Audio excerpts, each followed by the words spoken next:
اعوذ باللہ من الشیطان الرجیم، بسم اللہ الرحمن الرحیم۔ السلام علیکم ورحمۃ اللہ وبرکاتہ۔ کھلونے کی دکان پر طرح طرح کے کھلونے دیکھ کر میری آنکھیں کھلی کی کھلی رہ گئی تھیں۔ میں ہر کھلونے کو ہاتھ لگاتے بڑی رشک آمیز نظروں سے دیکھتی ہوئی آگے بڑھتی جا رہی تھی۔ ایک سنہرے بالوں والی باربی ڈال مجھے بہت پسند آ گئی اور اسے اٹھا کر جوں ہی میں پیچھے مڑی تو چاچی نہیں تھی۔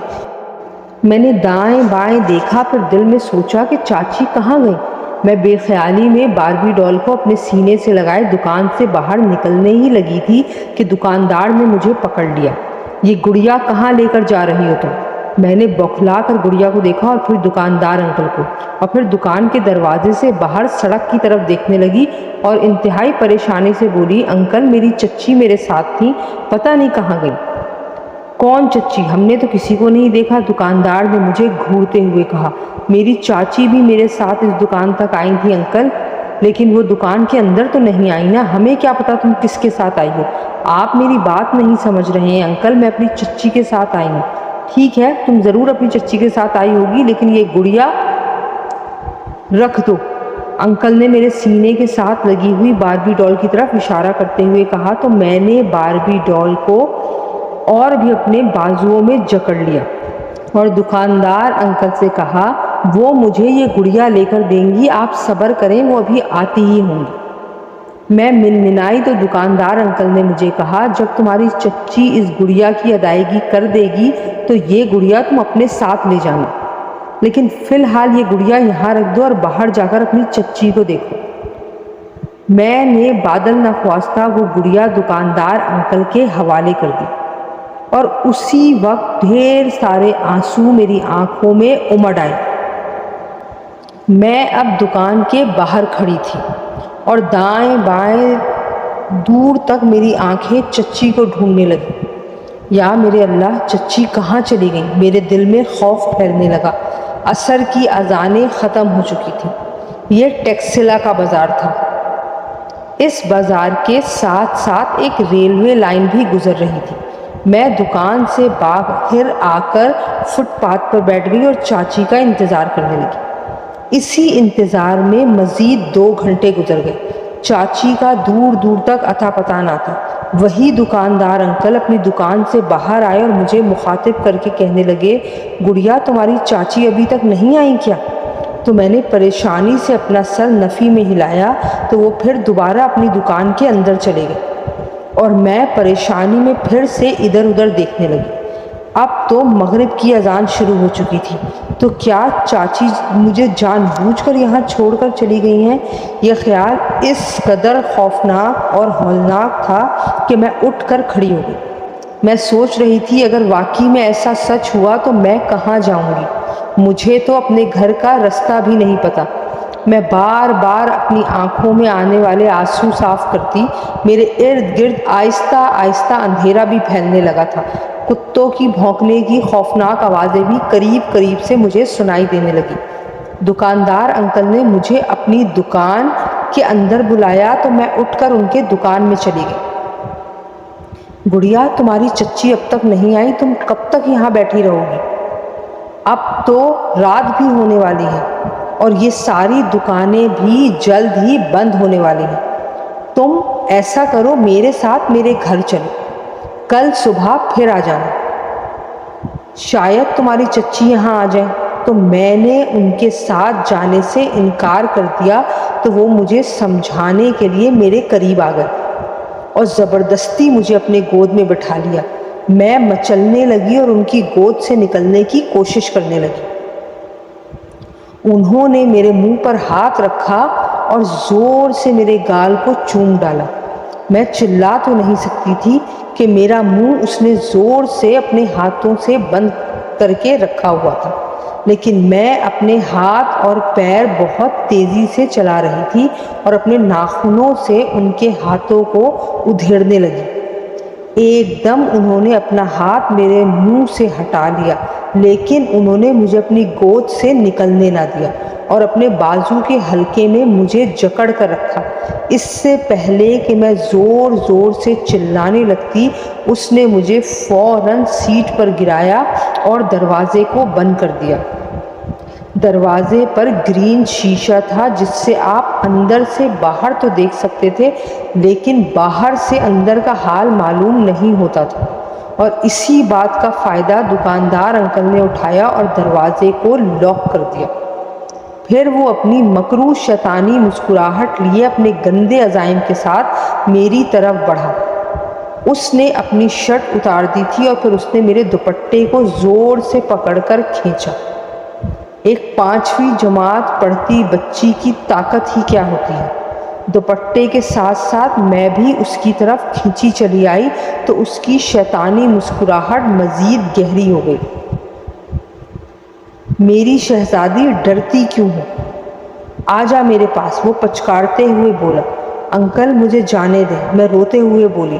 ہاں ہاں تو چلی جانا میری جان، اور وہ باربی ڈال بھی اپنے ساتھ لے جانا، وہ مجھے لالچ دیتے ہوئے بولا۔ بس چیخنا نہیں ہے، جو میں کہوں کرتی جاؤ۔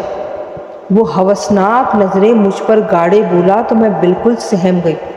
انکل مجھے جانے دیں، میں نے ایک دم اپنے ہاتھ اس کے سامنے جوڑتے ہوئے التجا کی تو اس کی بھوکی نظریں میرے جسم کے آر پار ہونے لگی۔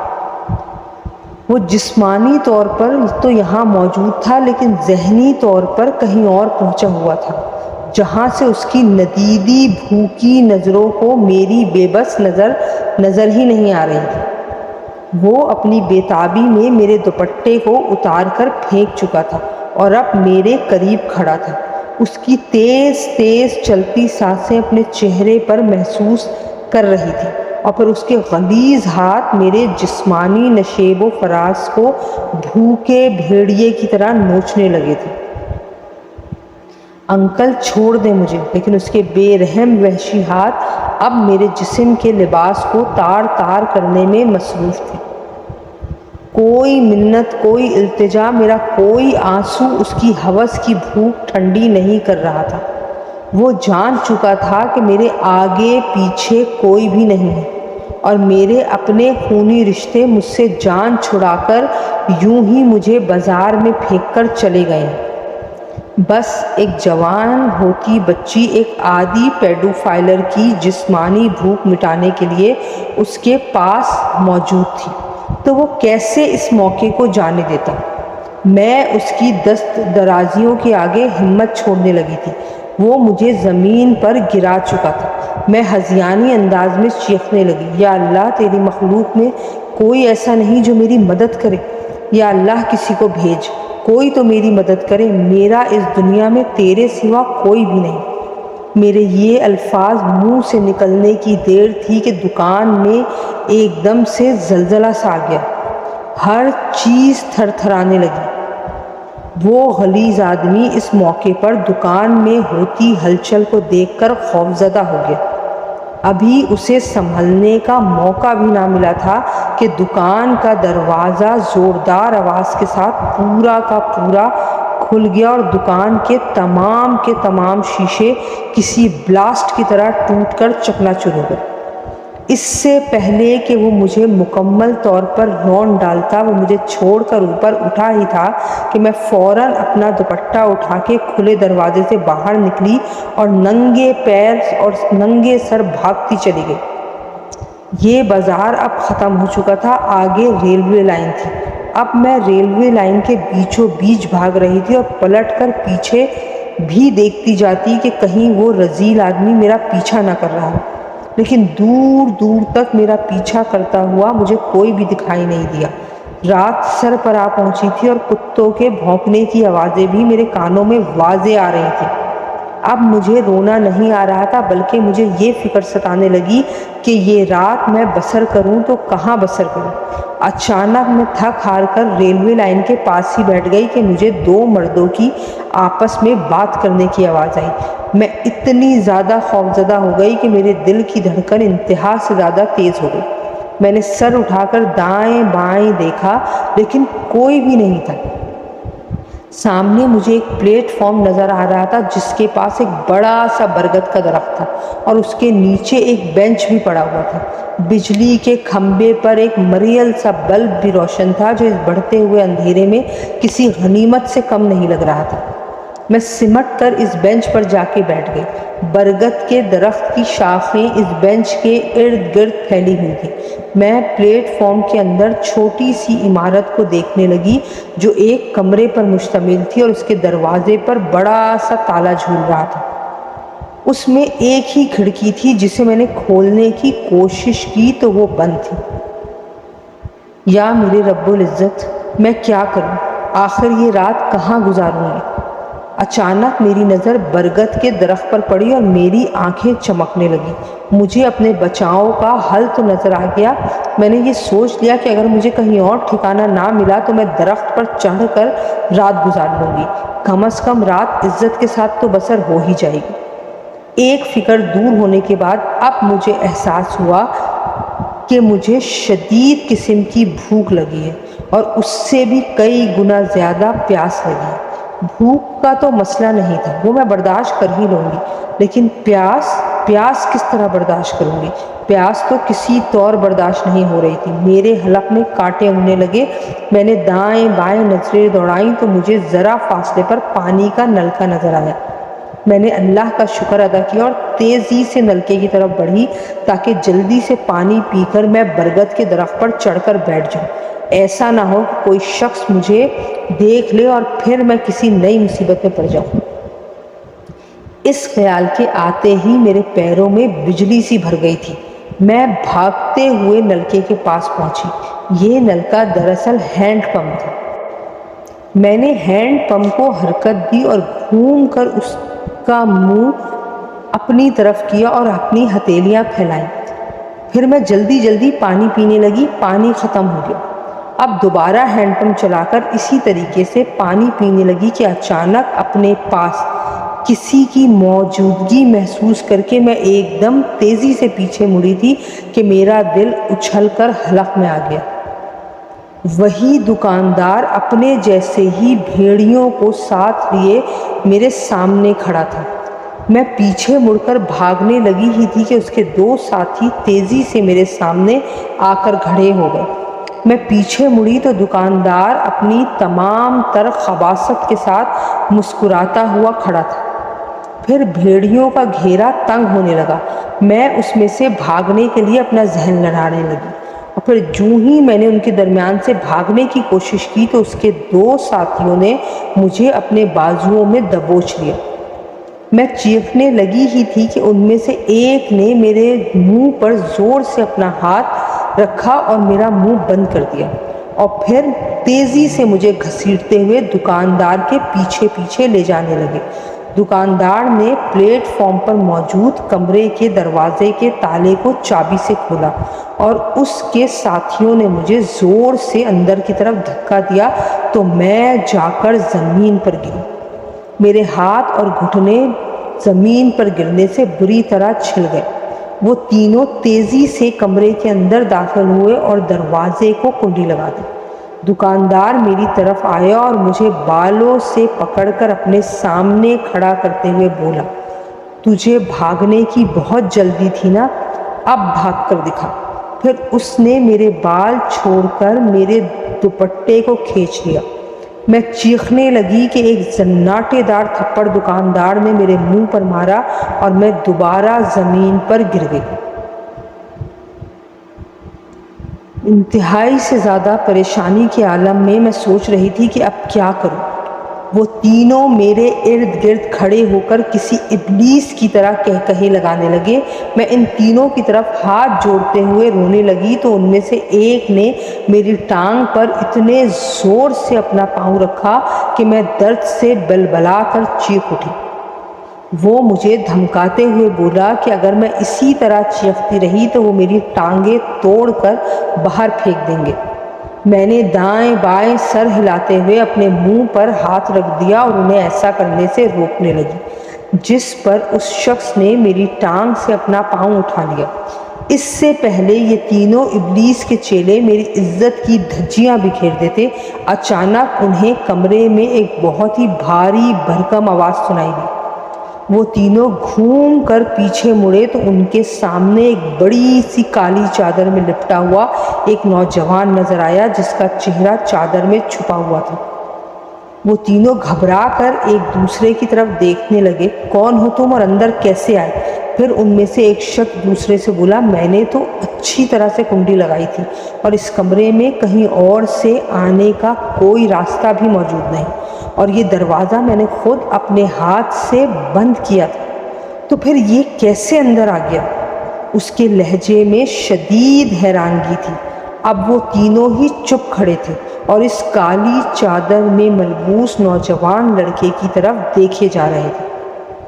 اس بچی کو چھوڑ دو، اچانک اس کی گھمگیر آواز کمرے میں گونجی۔ کیوں چھوڑ دیں؟ کیا لگتی ہے تیری؟ کون ہو تم؟ دکاندار جلتے ہوئے لہجے میں بولا۔ میں جو بھی ہوں، تمہیں اس سے کوئی سروکار نہیں ہونا چاہیے۔ بہتر ہوگا اس بچی کو آزاد کر دو، ورنہ کیا؟ ان میں سے ایک شخص نے دلیری سے کہا تو ایک دم کمرے میں تیزی سے بو پھیلنے لگی۔ چادر والے کا چہرہ جو چادر سے ڈھکا ہوا تھا، اچانک وہ چادر خود بخود آہستہ آہستہ اس کے چہرے سے سرکنے لگی، حالانکہ اس کے دونوں ہاتھ ناف پر دھرے تھے۔ چادر سرکی اور اس نوجوان نے اپنا چہرہ اوپر اٹھایا، اور پھر جب اس نے اپنی آنکھیں اٹھا کر ان تینوں کی طرف دیکھا تو ان تینوں کی چیخیں نکل گئیں۔ وہ ایک دوسرے کے ساتھ لپٹ گئے، لیکن پھر کسی طاقت نے انہیں ایک دوسرے سے الگ کیا اور وہ تینوں دیوار کے ساتھ جا کر اپنا سر مارنے لگے، اور یہ عمل اتنی بار دہرایا گیا کہ ان کے سر کے اندر سے بھیجا نکل کر باہر آ گیا۔ اور اب ایک انتہائی کریہ منظر اس کمرے میں موجود تھا۔ یہ تینوں آدمی اپنی تمام تر غلاظت کے ساتھ مر چکے تھے اور ان کے گندے دماغ سر سے نکل کر جا بجا پھیل چکے تھے۔ کمرے میں شدید بدبو کی وجہ سے مجھے ابکائی آنے لگی تھی۔ ایک دم وہ نوجوان میرے قریب آیا۔ اس سے پہلے کہ میں مکمل بے ہوش ہو کر زمین پر گر جاتی، اس نے مجھے اپنی باہوں میں اٹھا لیا، اور پھر مجھے ایسے لگا کہ کوئی مجھے ہوا میں اڑا کر لے جا رہا ہے۔ میری آنکھیں بند تھیں، اور جب کھلی تو میں نے خود کو برگد کے درخت کی سب سے اونچی شاخ پر بیٹھا ہوا دیکھا۔ وہاں پر ایک مچان بھی بندھی ہوئی تھی۔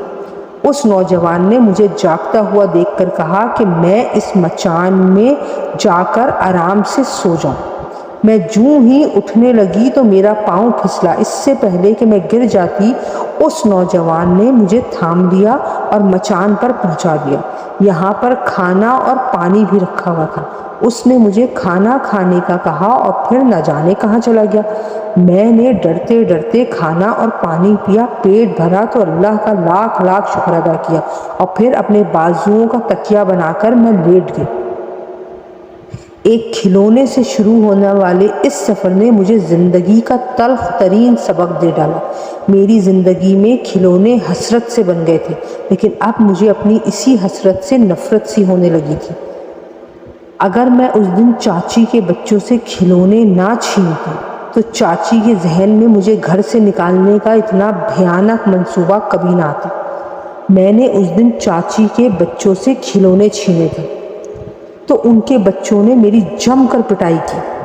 میں روتے روتے کمرے میں چلی گئی تو چاچی کمرے میں آئی اور مجھے کہنے لگی کہ تم صبح تیار رہنا، میں تمہیں دکان سے الگ کھلونے لے کر دے دوں گی۔ میں پوری رات خوشی میں سو نہ سکی، پوری رات مجھے نیند نہیں آئی، اور جب میں ان کے ساتھ بازار کھلونے خریدنے کے لیے آئی تو وہ مجھے یہاں بازار میں چھوڑ کر رفو چکر ہو گئی۔ میں نہیں جانتی تھی کہ وہ کھلونوں کی آڑ میں مجھے یوں گھر سے نکالیں گی۔ میں یہ بات بہت اچھے سے جانتی تھی کہ وہ مجھے سخت ناپسند کرتی ہیں، لیکن وہ مجھے میرے ہی گھر سے نکال باہر کریں گی، اس کا مجھے اندازہ نہ تھا۔ کاش مجھے اس بات کا پتہ ہوتا تو میں کبھی ان کی باتوں میں آ کر ان کے ساتھ نہ نکلتی۔ ایک کے بعد ایک ماضی کا واقعہ میری آنکھوں کے سامنے آنے لگا اور میرے آنسو بھی بہنے لگے۔ چاچی مجھے ہمیشہ ندیدی کہہ کر میرے ہاتھ سے کھلونے جھپٹ کر اپنے بچوں کو دے دیا کرتی تھیں، اور میں کونے میں بیٹھ کر آنسو بہاتی رہتی اور اپنی روتی آنکھوں کو اپنے ہاتھوں سے ملتے ملتی چاچی کے بچوں کو کھلونوں سے کھیلتا ہوا دیکھتی چلی جاتی۔ پھر صبر نہ آتا تو ان کے پاس آ کر بیٹھ جاتی تو وہ اپنے کھلونوں سمیت کمر موڑ کر کھیلنے لگتی یا پھر وہاں سے اٹھ کر چلے جاتی۔ ایسے میں میں سوچتی کہ کاش میری بھی ماں ہوتی تو شاید کوئی ایک آدھ کھلونا میرے ہاتھوں میں بھی ہوتا۔ ابا، اماں اور کھلونے میری زندگی کا وہ چاند تھے کہ جس کے پاس میں کبھی نہ جا سکتی تھی، نہ ان کے بغیر رہ پا رہی تھی۔ میرے ابا جو ایک فیکٹری میں ورکر تھے، لیکن ان کی تنخواہ بہت ہی کم تھی، اس کے باوجود انہوں نے امی کو کبھی بھی کوئی کام کرنے نہ دیا۔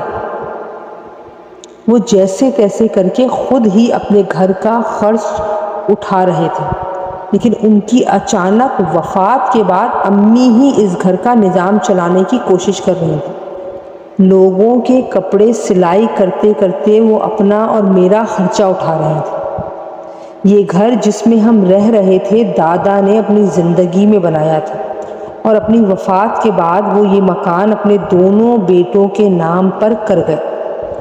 اس مکان کے 2 پورشن تھے۔ نچلے پورشن میں چچا کی فیملی رہتی تھی، جبکہ اوپر والے پورشن میں ہم لوگ رہتے تھے۔ میرا کوئی بھائی اور بہن نہیں تھا۔ جب تک ابا حیات تھے بہت اچھا وقت گزر رہا تھا۔ انہوں نے امی کو کبھی بھی کام کرنے نہ دیا، بلکہ وہ سلائی مشین سے بھی تنگ رہتے۔ یہی وجہ تھی کہ امی ان کے آنے کے وقت سلائی مشین سمیٹ کر ایک کونے میں رکھ دیتی تھی، اور صبح جب وہ کام پر چلے جاتے تو وہ سلائی مشین نکال کر لوگوں کے کپڑے سلائی کرنا شروع کر دیتی، کیونکہ وہ یہ اچھی طرح جانتی تھیں کہ صرف ایک کی کمائی سے گھر کا خرچ چلنا انتہائی مشکل تھا، وہ بھی ایسے حالات میں جب مہنگائی حد سے زیادہ تھی۔ مہنگائی اتنی زیادہ ہونے کی وجہ سے ابا کی کمائی سے تو بس گھر کا راشن، بجلی، گیس کے بل ہی پورے ہوتے تھے۔ اس لیے انہوں نے بھی سلائی کا کام آہستہ آہستہ بڑھانا شروع کر دیا، تاکہ اتنا ہاتھ کھلا ہو جائے کہ وہ مجھے بآسانی اسکول میں داخل کروا سکے۔ گھر کے نزدیک ہی سرکاری اسکول میں ایڈمیشن کے لیے انہوں نے پتہ کروایا۔ کتابیں، یونیفارم کا خرچہ معلوم ہونے پر وہ تھوڑا پریشان تو ہو گئی، لیکن پھر انہوں نے سلائی کے کپڑے زیادہ لینے شروع کر دیے، اور انہیں مکمل کرنے کے لیے وہ جس طرح سے محنت کر رہی تھی، اس بات کا احساس مجھے بہت چھوٹی اور کچی عمر میں ہی خوب ہو گیا تھا۔ شام 5 بجے ابا گھر آ جاتے تھے۔ اس کے بعد امی مشین پر کام نہیں کر پاتی تھی، کیونکہ وہ امی کا سلائی کا کام بالکل پسند نہیں کرتے تھے۔ لیکن جب ابا رات کا کھانا کھانے کے بعد سو جاتے تو امی سلائی مشین لے کر چھت پر بنے کمرے میں چلی جاتی اور پوری رات بیٹھ کر لوگوں کے کپڑوں کے آرڈر کو مکمل کرتی رہتی۔ یوں پیسے جوڑ کر انہوں نے میرا یونیفارم، کتابیں اور پھر ایڈمیشن اس سرکاری اسکول میں کروا دیا۔ امی بہت خوش تھیں کہ چلو ان کی بیٹی پڑھائی تو کر رہی ہے۔ جب پڑھائی کا سبب ہوا تو وہ نہیں چاہتی تھیں کہ میں بھی ان کی طرح ان پڑھ رہ جاؤں۔ میرے سرکاری اسکول کے داخلے پر چاچی نے بڑا مذاق بنایا۔ ان کے حالات ہم سے کافی اچھے تھے۔ چاچا سبزی منڈی کا کام کرتے تھے اور ان کا کام بھی کافی اچھا چل رہا تھا۔ ان کے گھر میں روز فروٹ اور سبزی آتی تھی۔ چچی اسے ضائع ہونے کے ڈر سے محلے میں جس گھر جانا آنا لگا ہوتا وہاں دے دیتی، یا پھر اپنی سہیلیوں میں تقسیم کر دیتی، لیکن ہمیں بھول کر بھی نہ پوچھتی۔ خدا جانے وہ ہم سے کس طرح کا بیر رکھتی تھی اور کس بات کی یہ دشمنی تھی جو ہماری سمجھ سے باہر تھی۔ وہ ہر وقت ہماری طرف منہ بنائے رکھتی۔ حالانکہ امی طبیعتاً انتہائی بردبار، تحمل مزاج اور خوش اخلاق خاتون تھی۔ چچی جتنی بار بھی ہمارے گھر آتی، امی اٹھ کر ان کا استقبال کرتی، اچھی سی چائے بنا کر ان کے سامنے رکھتی، لیکن یہ سلوک چچی نے کبھی بھی میری امی کے ساتھ نہیں کیا تھا۔ امی اور مجھے جتنے بار بھی چچی کے گھر جانے کا اتفاق ہوا، وہ نہ تو ہمیں کبھی اٹھ کر ملتی اور نہ ہی ہمیں کبھی پانی کا پوچھا۔ ہم سوکھے منہ جاتے اور سوکھے منہ ہی اٹھ کر ان کے گھر سے واپس آ جاتے۔ کئی بار مجھے امی پر غصہ بھی آتا تھا، چچی کے آنے پر ہم اتنی آؤ بھگت کس لیے کرتے ہیں؟ امی کے چہرے پر ایک نرم سی مسکراہٹ پھیل جاتی اور وہ مجھے ٹوکتے ہوئے کہتی، بیٹا بری بات ہے نازیہ، مہمان تو اللہ کی رحمت ہوتے ہیں، ان کے آنے پر بھی برا کبھی نہیں منانا چاہیے۔ اللہ کی ذات خفا ہوتی ہے اور رزق میں بے برکتی بھی ہوتی ہے۔ امی کی ایسی باتیں سننے کے بعد میرے دل میں تھوڑی بہت چاچی کے لیے جو عداوت پیدا ہو جاتی تھی وہ بھی ختم ہو جاتی۔ میری امی کی تعلیمات بہت سادہ تھیں۔ دوسروں سے نفرت اور انتقام کے جذبات ان کے دل میں کبھی بھی پیدا نہ ہوئے تھے۔ حالانکہ کئی بار جب میں چچی کے گھر ان کے بچوں کے ساتھ کھیلنے جاتی تو ان کے بچوں سے پٹ کر ہی آتی اور روتے روتے اپنی امی کے پاس آتی، لیکن امی کبھی گلا لے کر چچی کے پاس نہیں گئی۔ لیکن جب چچی کے بچے ہمارے گھر کھیلنے کے لیے آتی تو امی کے ڈر کی وجہ سے مجھے مار نہ پاتے، لیکن کسی نہ کسی بات کا بہانہ بنا کر وہ مجھ سے لڑتے اور چچی کو شکایت لگاتے تو چچی فوراً بھاگتے ہوئے اوپر آتی اور امی کے ساتھ لڑنے لگ جاتی۔ ایسے میں نے امی کو ہمیشہ برداشت کا مظاہرہ کرتے ہوئے دیکھا۔ چچی اور ان کے بچوں کے رویوں کی وجہ سے میں نے ان کے ساتھ کھیلنا چھوڑ دیا تھا اور نچلے پوشن میں بھی جانا ختم کر دیا تھا۔ اب میں اکیلی نہیں جاتی تھی، لیکن جب کبھی امی جاتی تو میں بھی ان کے ساتھ چلی جاتی۔ سرکاری اسکول جانے کے پہلے دن میں اپنی سفید شلوار اور نیلی قمیض والی یونیفارم پہن کر جب سیڑھیوں سے نیچے اتری تو چچی بہت ہنسی۔ لو بھائی، انہیں بھی تمہاری طرح اسکول جانے کی ریس پیدا ہو گئی ہے، وہ اپنے بچوں سے مخاطب ہوتے ہوئے طنز میں بولی۔ ان کے بچے بھی ہنسنے لگے۔ ان کے بچے بہت اچھے پرائیویٹ اسکول میں پڑھتے تھے، جن کے یونیفارم بھی بہت خوبصورت تھے۔ پینٹ شرٹ کے ساتھ نئی واٹر بوٹل، خوبصورت مہنگے بستے اور چمچم کرتے اسکول شوز۔ وہ کسی شہزادوں سے کم نہیں دکھتے تھے، میں تو بس انہیں دیکھتی ہی رہ جاتی تھی۔ اب وہ سب مل کر میرے یونیفارم پر ہنس رہے تھے۔ کاٹن کی نیلی قمیض اور سادی سی شلوار، لنڈے سے پینٹ لا کر اس سے بنایا ہوا بستہ، سرسوں کا تیل لگا کر کس کر بنائی گئی بالوں کی چٹیاں اور گلے میں لٹکایا ہوا بستہ، یہ سب میرے لیے کسی اعزاز سے کم نہیں تھا۔ اس لیے مجھے ان کے ہنسنے کی رتی برابر بھی پرواہ نہیں ہوئی۔ وہ میرے سامنے ہی گاڑی میں بیٹھ کر روانہ ہو گئے۔ حالانکہ میرا اسکول بھی ان کے راستے میں ہی پڑتا تھا، وہ چاہتے تو مجھے اپنے ساتھ بٹھا کر اسکول کے پاس اتار سکتے تھے، لیکن چچی کے ڈر کی وجہ سے وہ اگر چاہتے بھی ہوں گے تو کہہ نہیں پاتے تھے۔ خیر، مجھے ان کی گاڑی میں بیٹھ کر اسکول جانے کی ذرا پرواہ نہیں تھی۔ میرے لیے تو یہی بات بہت بڑی اور خوشی کی تھی کہ میں اسکول جا رہی ہوں۔ امی تالا لگا کر سیڑھیاں اتر کر نیچے آئیں تو چاچی نے امی کو روکا اور کہا، بھابھی کدھر جا رہی ہیں؟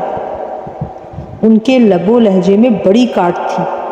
نازیہ کو اسکول داخل کروا دیا ہے، آج اس کا پہلا دن ہے، اسے چھوڑنے کے لیے جا رہے ہیں، پھر کل سے انشاءاللہ یہ خود ہی آیا جایا کرے گی، کیونکہ اسکول بھی نزدیک ہی ہے، امی نے تحمل سے جواب دیا۔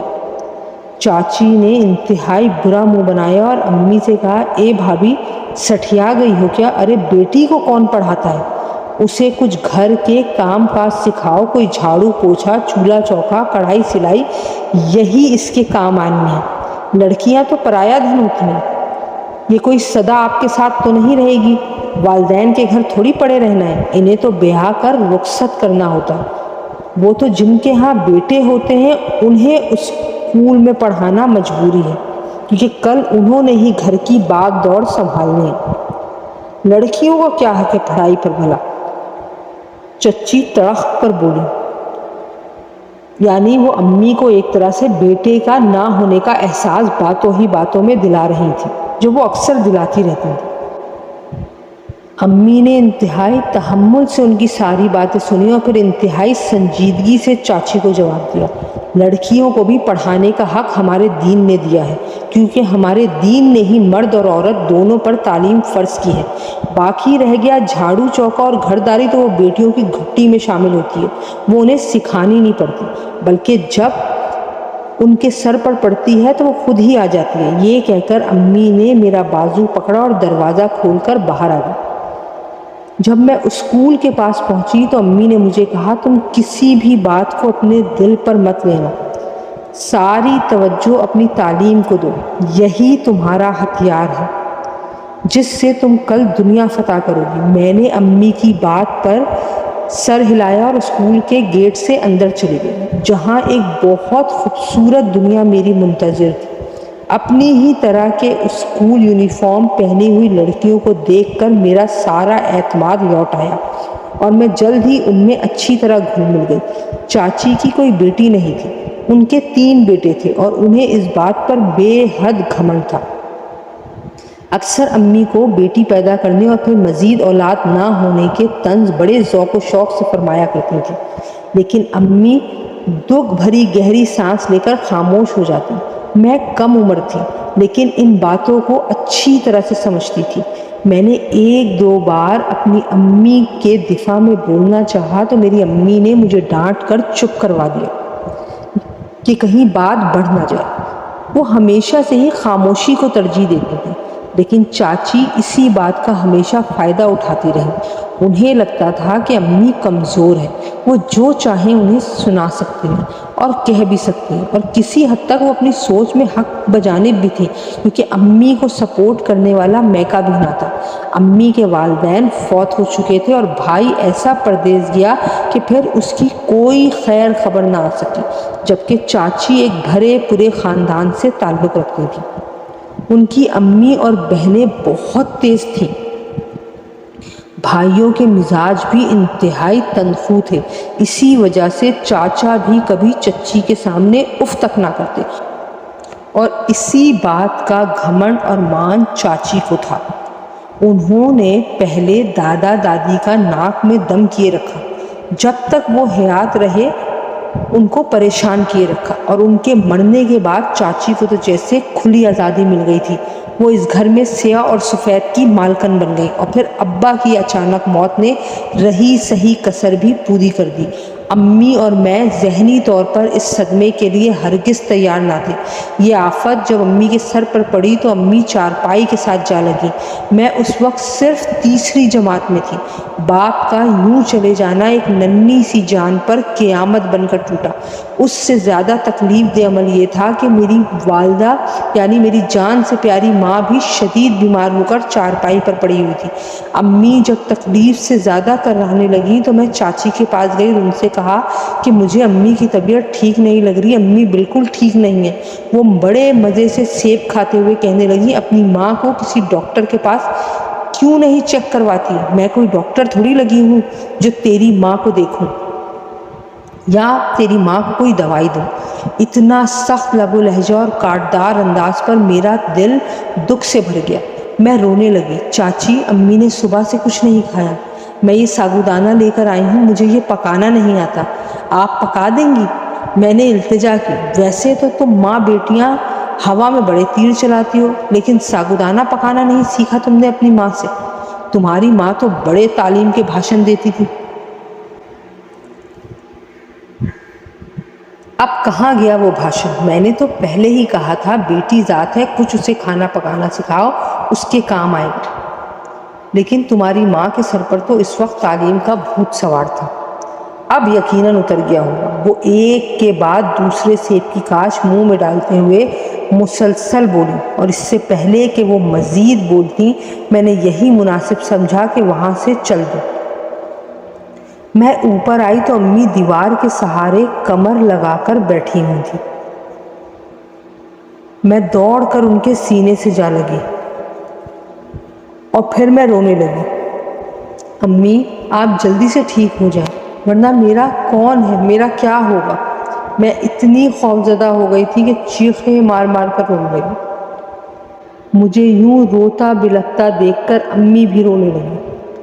ان کے بھی تمام زخم جیسے کھل سے گئے۔ ہم دونوں کو سینے سے لگا کر تسلی دینے والا کوئی نہیں تھا، نہ ہی ہمیں چپ کروانے والا کوئی تھا، اس لیے ہم دونوں نے ہی ایک دوسرے کے آنسو پوچھے اور تسلی دی۔ امی نے مجھے کمزور آواز میں ساگودانہ پکانے کے بارے میں گائیڈ کیا اور اللہ کے فضل سے ساگودانہ میں نے پکا بھی لیا۔ امی نے سابودانہ کھانے کے بعد کچھ پیسے لیے اور نزدیکی ڈسپینسری میں اپنا چیک اپ کروانے چلی گئی۔ وہاں ان کے جو ٹیسٹ ہوئے اس سے پتہ چلا کہ امی کو معدے کا السر ہو گیا ہے جو بگڑ کر کینسر کی صورت اختیار کر سکتا ہے۔ اس سے بچاؤ کے لیے جو دوائیاں ڈاکٹر نے لکھ کر دیں وہ بہت مہنگی تھیں، لہٰذا امی چپ چاپ دوائیوں کی رسید لے کر گھر آ گئی۔ ہمارے گھر تو بیماریوں نے راستہ ہی دیکھ لیا تھا۔ امی بیچاری اس بیماری میں بھی گھر کے نظام کو چلانے کے لیے عدت کے دوران ہی سلائی کا کام کرنے لگی، کیونکہ پیٹ تو عدت نہیں دیکھتا، وہ تو بھوک دیکھتا ہے، اور جب بھوک لگی ہو تو کام تو کرنا ہی پڑتا ہے۔ لہٰذا امی نے سلائی مشین چلانا شروع کر دی، لیکن امی دن بدن مزید کمزور ہوتی چلی گئیں۔ وہ اس قدر تھک جاتی کہ سلائی کے دوران وقفے وقفے سے اس کے پاس ہی لیٹ جاتی اور پھر گہری گہری سانسیں لینے لگتی۔ میں امی کے اس حالت کی وجہ سے انہیں دیکھ کر شدید پریشان اور بے چین ہو جاتی۔ مجھے دن رات بس ایک خوف کھانے لگا کہ اگر امی بھی ابا کی طرح اس دنیا سے چلی گئیں تو پھر وہ کبھی واپس نہیں آئیں گی، اور یہ چیز مجھے تڑپا دیتی۔ ایک دن امی کی طبیعت بہت خراب تھی اور اسی دن چاچا اور چاچی ہمارے گھر آئے، اور آتے ساتھ ہی انہوں نے ایک دھماکے دار بات کی جسے سن کر امی کا رنگ فک ہو گیا۔ چاچا ہمارے پوشن کو ہماری اجازت کے بغیر ہی کرائے پر لگانے کی بات کر رہے تھے۔ امی نے حیران ہو کر پوچھا کہ اگر آپ کرائے پر ہمارا پوشن لگا رہے ہیں تو ہم کہاں رہیں گے؟ آپ کرائے پر رہیں، ہم نے آپ کو روکا تھوڑی ہے۔ آپ کیسی باتیں کر رہے ہیں؟ میں اپنا گھر چھوڑ کر بھلا کرائے پر کیوں جاؤں؟ آپ سے کس نے کہا ہے کہ یہ گھر آپ کا ہے؟ بھائی نے مرنے سے پہلے یہ گھر ہمارے نام کر دیا تھا، اور یہ رہے اس کے کاغذات۔ میں نہیں جانتی، یا میں تو بالکل نہیں مانوں گی ان کاغذات کو۔ امی نے وہ کاغذات اٹھا کر زمین پر پھینک دیے۔ چاچی نے کاغذات زمین سے اٹھائے اور اپنے خاوند کی طرف دیکھ کر بولی کہ آپ نے انہیں بتا دیا، یہ کافی ہے، اب چلیے۔ وہ اٹھ کر جانے لگے تو امی نے روتے ہوئے دہائی دی، یہ ظلم ہے اور اس ظلم کا حساب آپ کو دینا پڑے گا۔ آپ لوگ ناحق اپنے بڑے بھائی کا حق کھا رہے ہیں، یہ آپ کو کبھی نصیب نہیں ہوگا۔ لیکن وہ امی کی باتوں کو انسنی کرتے ہوئے وہاں سے چلے گئے، جبکہ امی کا سانس پھولنے لگا اور ان کی حالت شدید بگڑنے لگی۔ بے گھری کا صدمہ وہ برداشت نہ کر سکیں اور ان کی سانسیں اکھڑنے لگیں۔ بالآخر ان کی بھی میرے بابا کی طرح ڈیتھ ہو گئی۔ امی کی وفات کے تیسرے دن ہی چاچا نے ہمارا پورشن کرائے پر لگا دیا، اور جہاں تک میری بات تھی میں چاچا کے گھر میں ایک کل وقتی ملازمہ کے طور پر رہنے لگی۔ جو بھی اپنے کام کے لیے آواز دیتا، مجھے اپنا کام یہاں تک کہ پڑھائی بھی چھوڑ کر ان کا حکم بجا لانا ہوتا، اور حکم عدولی کرنے پر انتہائی بے عزتی کے ساتھ ساتھ مجھے مارا بھی جاتا۔ چاچی میری ذرا سی غلطی پر اکثر مجھے بہت باتیں سناتی اور کہتی کہ مفت کی روٹیاں توڑنے کے لیے ہمارے گھر میں آ کر بیٹھ گئی، دفع بھی نہیں ہوتی کہیں۔ وہ مجھے یتیم خانے بھیجنے کا بھی کئی بار چاچا کو کہہ چکی تھی، لیکن ملنے ملانے والوں کے ڈر کی وجہ سے چاچا ایسا کرنے سے مجبور تھے۔ لیکن میرا جینا اس گھر میں حرام ہو چکا تھا۔ مجھے پیٹ بھر کر روٹی بھی نہ دی جاتی، لیکن پورے گھر کا کام مجھ سے لیا جاتا۔ اگر میں بیمار ہو جاتی تو چاچی کہتی کہ کام سے بچنے کے لیے بہانے کرتی ہے۔ میں چپکے چپکے راتوں کو روتے ہوئے اپنی امی کو بہت یاد کرتی اور ساتھ ہی ساتھ اپنے مرنے کی دعائیں بھی مانگتی۔ میں یہ تو جانتی تھی کہ چاچی مجھ سے جان چھڑوانا چاہتی ہیں اور مجھے ہر صورت آج نہیں تو کل اس گھر سے نکال کر رہیں گی، لیکن مجھ سے پیچھا وہ اس طرح سے چھڑائیں گی یہ مجھے یقین نہیں آ رہا تھا۔ مجھے اپنے گھر سے اتنی دور تن تنہا بیچ بازار میں چھوڑ دیں گی کہ میری عزت کو خطرہ لاحق ہو جائے گا، اس کا تصور بھی میں نہیں کر سکتی تھی۔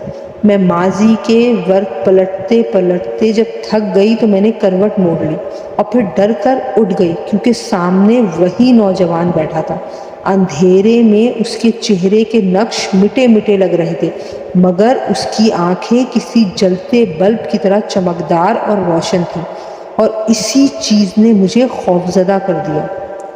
تم انسان نہیں ہو نا؟ اچانک بوکھلاتے ہوئے میرے منہ سے نکل گیا تو وہ میری طرف دیکھنے لگا۔ اس کی تیز چمکدار آنکھیں مجھے ڈرا رہی تھیں۔ میں اپنے آپ میں سمٹنے لگی تو اس نے مجھ پر سے نگاہ ہٹا لی اور پھر آہستہ سے بولی، میں ایک جن ذات ہوں، میرا نام سنان ہے، لیکن تم ڈرو نہیں، میں تمہیں کچھ نہیں کہوں گا۔ یہ تو مجھے معلوم تھا کہ وہ مجھے کچھ نہیں کہے گا، ورنہ وہ میری مدد کیوں کرتا؟ میں نے حوصلہ پکڑا اور خود کو تسلی دی۔ میں نے پھر پوچھا، تم یہاں کیوں ہو؟ بس اپنی ایک چھوٹی سی غلطی کی وجہ سے میں یہاں ہوں۔ قبیلے والوں نے مجھے نکال دیا۔ وہ بولا، مجھ سے میری بہت سی طاقتیں بھی چھین لی گئیں۔ انہیں دوبارہ حاصل کرنے میں مجھے 5 سال لگیں گے، اور میں تمہیں ہر وقت اپنے ساتھ نہیں رکھ سکتا، نہ ساتھ رہ سکتا ہوں۔ میں ایک انتہائی نیک دل خاتون اماں جان کے پاس تمہیں چھوڑ دوں گا۔ وہ روحانی عملیات کی ماہر ہیں اور میری استاد بھی ہیں۔ جب میرے 5 سال مکمل ہو جائیں گے تو میں تمہیں اپنے ساتھ لے جاؤں گا۔ یہ بول کر اس نے اپنا جملہ ادھورا چھوڑ دیا۔ میں نے حیرانی سے پوچھا، اگر کیا؟ اگر تم اپنی مرضی سے میرا ساتھ چلنا چاہو گی تو میں تمہیں اپنے ساتھ لے جاؤں گا، ورنہ نہیں۔ یہ فیصلہ میں تم پر چھوڑ دوں گا۔ اس کی بات سے میرے دل کو بے حد اطمینان محسوس ہوا۔ اگلی صبح حسب وعدہ وہ مجھے اماں جان کے پاس لے گیا، جن کے نورانی چہرے پر نظر پڑتے ہی مجھے ایسا احساس ہوا کہ جیسے میں اپنی ماں کے پاس آ گئی ہوں۔ اماں جان انتہائی نمازی اور پرہیزگار خاتون تھیں۔ یہاں کے لوگ انہیں بہت مانتے تھے اور ان کی بہت عزت کرتے تھے۔ وہ ہر وقت درود شریف پڑھنے میں مصروف رہتی۔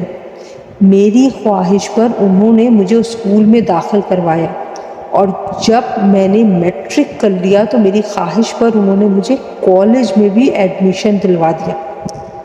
ان کی کمائی کا کیا ذریعہ تھا یہ تو مجھے علم نہیں تھا، لیکن مجھے اتنا پتا تھا کہ اس گھر میں بڑی برکت ہے، کسی بھی چیز کی کمی کبھی محسوس نہ ہوتی۔ جب بھی مجھے کسی چیز کو کھانے کا دل کرتا وہ فوراً ہی مجھے مل جاتی، اور وہ میری ہر طرح سے خیال رکھتی تھی۔ لیکن کچھ دنوں سے میں ان کے چہرے پر برہمی دیکھ رہی تھی۔ ان کا چہرہ اتنا پرجلال تھا کہ مجھے ان سے پوچھنے میں دقت ہو رہی تھی۔ پھر میری مشکل انہوں نے خود ہی حل کر دی، اور ایک دن کہنے لگی، تم کالج جتنے کام کے لیے جاتی ہو اتنا ہی کر کے واپس آ جاؤ، تو اسی میں تمہاری بہتری ہے۔ یہ کہہ کر وہ کمرے سے چل دی، لیکن ان کی باتیں میرے دل میں کھپ سی گئیں تو گویا وہ جان گئی تھی۔ مجھے شدید ندامت ہونے لگی۔ دراصل کالج میں ایک لڑکا جو بہت سوبر تھا، کچھ دنوں سے میری اس سے الیگ سلیگ بڑھ گئی تھی۔ شاید یہی بات اماں جان کو پسند نہیں آئی تھی۔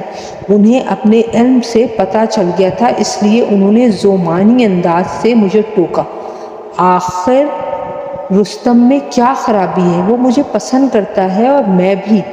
مجھے شادی بھی تو کرنی ہے، میں ایسے تو ساری زندگی نہیں گزار سکتی اماں۔ میں دل ہی دل میں سوچنے لگی کہ اچانک مجھے ایک مخصوص خوشبو اپنے ارد گرد محسوس ہوئی۔ یہ خوشبو مجھے بہت مانوس مانوس سی لگی۔ میں نے سوچا کہیں سنان تو نہیں آ گیا؟ اس نے 5 سال بعد آنا تھا اور 5 سال پورے ہو چکے تھے۔ مجھے یہ بالکل کل کی بات لگتی تھی۔ میں نے گردن گھما کر دائیں بائیں دیکھا، لیکن مجھے کچھ بھی دکھائی نہ دیا۔ اگلے دن جب میں کالج گئی تو ہماری کلاس میں ایک نیا لڑکا مائگریٹ ہو کر آیا۔ پہلے دن ہی وہ لڑکا عجیب و غریب سا لگا۔ وہ بریک ٹائم میں بھی کلاس کے اندر ہی بیٹھا رہا، اور میں اور رستم گیلری میں آ کر بیٹھ گئے۔ اس سے باتیں کرتے کرتے مجھے بارہا یہ احساس ہوا جیسے کوئی مجھے گھور رہا ہے۔ میں نے دائیں بائیں دیکھا لیکن کوئی بھی نہیں تھا۔ سبھی اسٹوڈنٹ اپنا کام کر رہے تھے۔ اچانک میری نظر اپنی کلاس کی کھڑکی میں پڑی، جس کے پاس ہی وہ لڑکا بیٹھا ہوا تھا اور میری ہی جانب دیکھ رہا تھا۔ ان آنکھوں میں ایک عجیب سی کشش تھی۔ میں اسے مکمل اگنور کرتے ہوئے دوبارہ رستم سے گفتگو کرنے لگی، لیکن مسلسل گھورنے کا احساس زائل نہ ہوا، اور یہ احساس مجھے کالج کے علاوہ گھر میں بھی ہونے لگا۔ اس کے علاوہ ایک عجیب سی خوشبو مجھے ہر وقت اپنے آس پاس محسوس ہوتی۔ رستم اور میرے ساتھ کے تقریباً 2 سال جو ہم نے ایک ساتھ گزارے تھے مکمل ہو گئے تھے، اور میں نے رستم کو حد سے زیادہ شریف پایا تھا۔ اگر میں اپنے مستقبل کا کوئی ساتھی چنتی تو وہ یقیناً رستم ہی ہوتا۔ میں نے دل ہی دل میں فیصلہ کر لیا تھا، بس انتظار تھا کہ کب رستم مجھے اپنا پارٹنر چننے کا اقرار کرتا ہے۔ ایک دن میں اور رستم لائبریری گئے۔ جوں ہی وہ کرسی پر بیٹھنے لگا تو کرسی سمیت نیچے گر گیا۔ وہ بے حد پریشان نظر آنے لگا، جیسے کہنے لگا، مجھے ایسا لگا جیسے کسی نے مجھے دھکا دیا ہے۔ وہ بار بار اسی بات کی تکرار کرتا جا رہا تھا، کسی نے تمہیں دھکا نہیں دیا رستم، میں تمہارے ساتھ ہی ہوں۔ لیکن وہ خوفزدہ نظروں سے دائیں بائیں دیکھنے لگا۔ پھر ہم جوں ہی لائبریری سے باہر نکلے، وہی عجیب سا لڑکا لائبریری کے اندر کسی آندھی کی طرح داخل ہوا اور گزرتے ہوئے رستم کے کندھے سے ایسا ٹکرایا کہ رستم لڑکھڑاتے ہوئے گرتے گرتے بچا۔ باہر آتے ہی رستم کے کندھے میں درد شروع ہو گیا۔ وہ پین کلر لینے کے لیے میڈیکل اسٹور آیا اور ساتھ مجھے بھی لے کر آ گیا۔ واپسی پر وہ مجھے آئس کریم پارلر لے کر گیا۔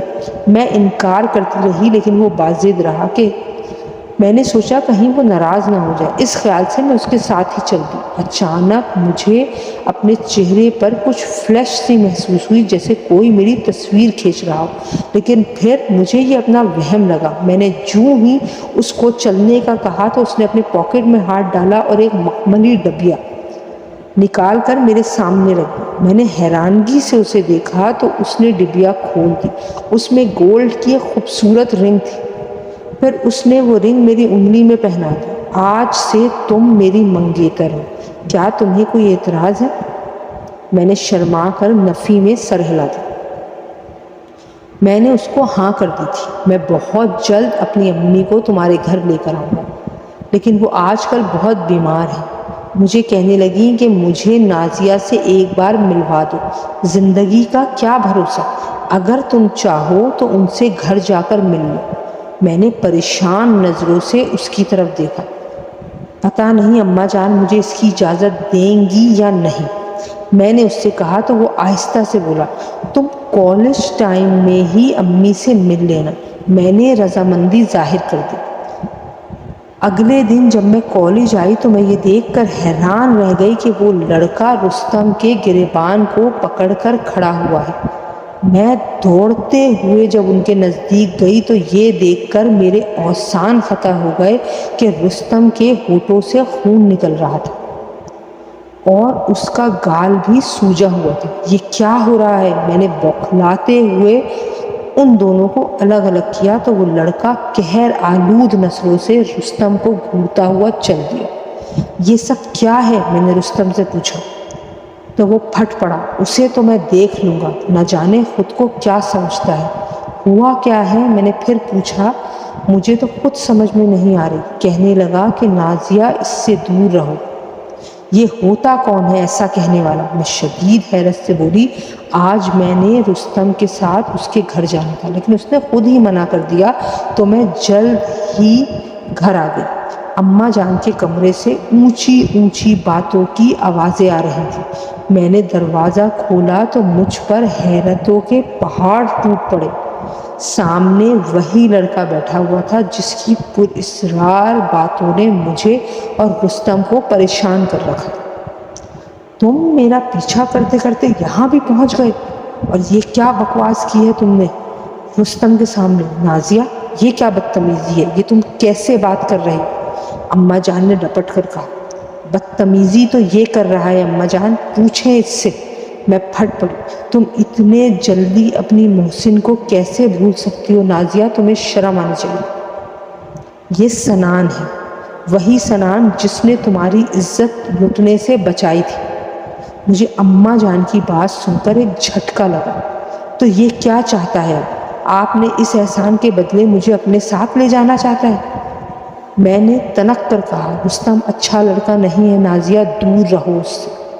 سنان گھمگیر لہجے میں بولا، اچھا تو اب آپ اس کو یوں مار مار کر غلط ثابت کریں گے۔ میری بات پر سنان خاموشی سے کمرے سے باہر چلا گیا اور اماں جان سر پکڑ کر بیٹھ گئی۔ 2 دن کے بعد میں کالج گئی تو رستم مجھے اپنے گھر اپنی بیمار ماں کو ملوانے کے لیے لے گیا۔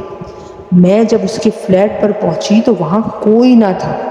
میں نے اس سے اس کی والدہ کا پوچھا تو وہ آئیں بائیں شائیں کرنے لگا۔ وہ بس قریب ہی مارکیٹ تک گئی ہیں، آتی ہی ہوں گی، لیکن تم نے تو کہا تھا وہ اتنی بیمار ہیں کہ بستر سے نہیں اٹھ سکتی۔ مجھے شک سا ہوا تو وہ ہنسنے لگا۔ بھائی یہ تو تم خود ہی پوچھ لینا ان سے۔ مجھے کہنے لگی بہو پہلی بار گھر آ رہی ہے تو اس کے لیے کچھ خاص کیک آرڈر کیے ہیں تو اس کے لیے میں خود ہی باہر جاؤں گا۔ وہ کندھے اچکاتے ہوئے بولا تو مجھے بھی اطمینان سا ہو گیا۔ اندر ہی اندر مجھے پتہ ہی نہیں کیوں کچھ بے چینی سی ہونے لگی۔ رستم کچھ ایسی حرکتیں کر رہا تھا جو میری سمجھ سے بالاتر تھی۔ اس نے میز پر بوتلیں لا کر رکھی جو کہ یقیناً شراب کی تھیں۔ اس نے جلدی جلدی 2 پیگ بنائے، اپنے لیے بھی ایک اور دوسرا میری طرف بڑھایا۔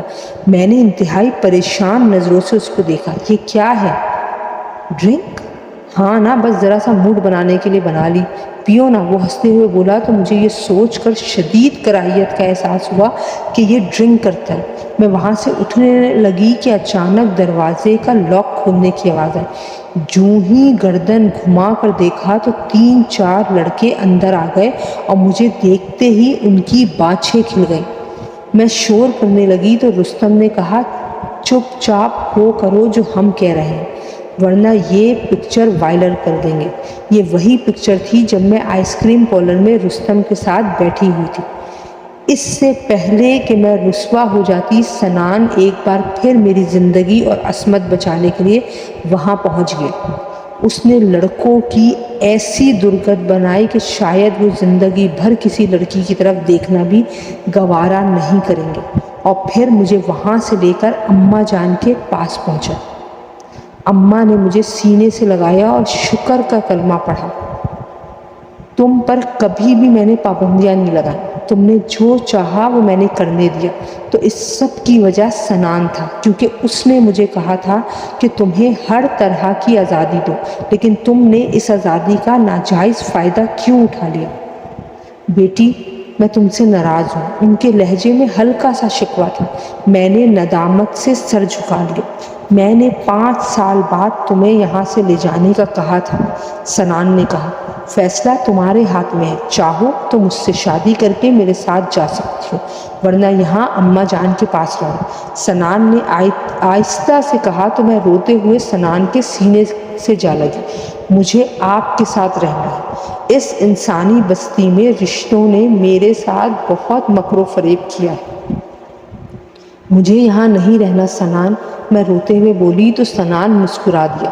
وہ مجھ سے سچا پیار کرتا تھا اور یہ ثبوت اس کے سچا ہونے کے لیے کافی تھا کہ اس نے اپنی تمام تر طاقت ہونے کے باوجود مجھ پر اپنی مرضی مسلط نہیں کی، نہ ہی زبردستی رشتہ جوڑا۔ میں نے مطمئن ہو کر اپنا سر سنان کے کندھے پر ٹکا دیا، کیونکہ میری زندگی میں اب دور دور تک ڈر اور خوف کا نام و نشان تک نہیں تھا۔